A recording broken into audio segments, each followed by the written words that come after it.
Daniel Padilla, nasuklam nga ba sa pag-iwas ni Catherine Bernardo?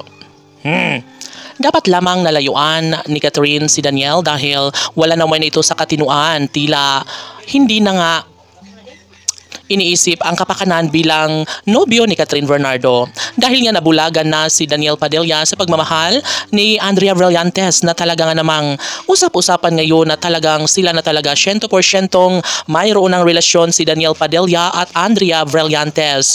Syempre, kabado ang lahat at syempre hindi nila matatanggap ang laban na ito sapagkat hindi umano nararapat nasaktan lamang ng ganun-ganon ang damdamin ni Catherine Bernardo. Nang dahil kay Andrea Brillantes ay tila gumuho ang mundo ng mga loyal fans ng Katniel Love Team. Sabi nga ng mga komento na talaga nga namang wala nang iniisip si Daniel Padilla, hindi na pinapahalagahan ang kanyang pagmamahal para kay Catherine Bernardo.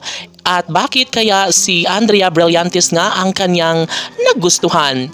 Depensa ng mga fans ni Andrea Brillantes na talaga nga namang deserve rin na siya ang piliin at mamahalin ni Daniel Padilla dahil fresh at batang-bata at sobrang ma-appeal umano itong si Andrea Brillantes, kaya naman mas nangingibabaw ang tsansa na sila ni Daniel Padilla at Andrea Brillantes ang tunay na magkakatuluyan at magsasama sa habang panahon.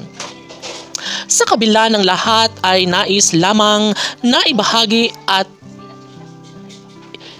aaminin ni Daniel Padilla na sadyang kahit mayroong ugnayan sila ni Andrea Brillantes ay nangingibabaw pa rin ang pag-ibig na kanyang nadarama para kay Catherine Bernardo. Sabi nga ng mga fans ng Katniel Love Team na dapat ay tumigil na lang si Daniel Padilla kaysa patuloy pa rin siyang makapanakit ng damdamin. Kawawa naman si Catherine Bernardo na talaga nga namang sobrang seryoso sa kanyang pagmamahal para kay Daniel Padilla. So bakit nangyayari ang lokohan na talaga nga namang nakapagbibigay stress sa buhay ni Catherine Bernardo?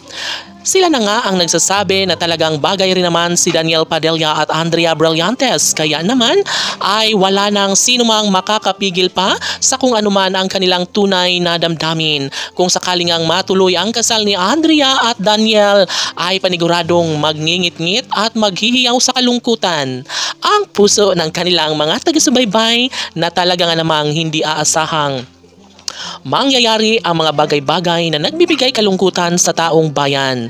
Syempre, sabi nga nila na mas mananaig pa rin ang pagmamahal ni Catherine para kay Daniel. Laban, Taga-Iloy!